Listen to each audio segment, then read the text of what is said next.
اعوذ باللہ من الشیطان اللعین الرجیم، بسم اللہ الرحمن الرحیم۔ کلام امیر المومنین نہج البلاغہ سے پیش کیا جا رہا ہے۔ تقریباً 500 کلام مولا کے موجود ہیں جو کلمات قصار کہلاتے ہیں، مختصر کلام کہلاتے ہیں نہج البلاغہ میں۔ ان میں سے کچھ آپ کے سامنے پیش کیے جا رہے ہیں اور یہ سلسلے وار ایک گفتگو ہے۔ پہلا کلام جو مولا کا پیش کیا جا رہا ہے وہ یہ ہے کہ وقال علیہ السلام، امام نے فرمایا کن فی الفتنۃ کا ابن اللبون، کہ فتنے کے زمانے میں اونٹنی کے 2 سالہ بچے کی طرح ہو جاؤ۔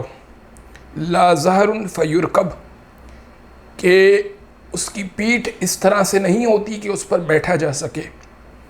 ولا زرع فیحلب، اور نہ اس سے دودھ دھویا جا سکتا ہے۔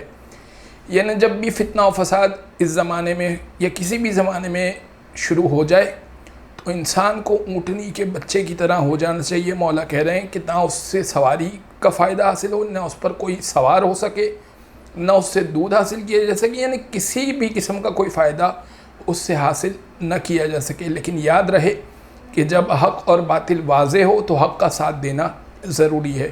وصلی اللہ علی محمد و آلہ الطاہرین۔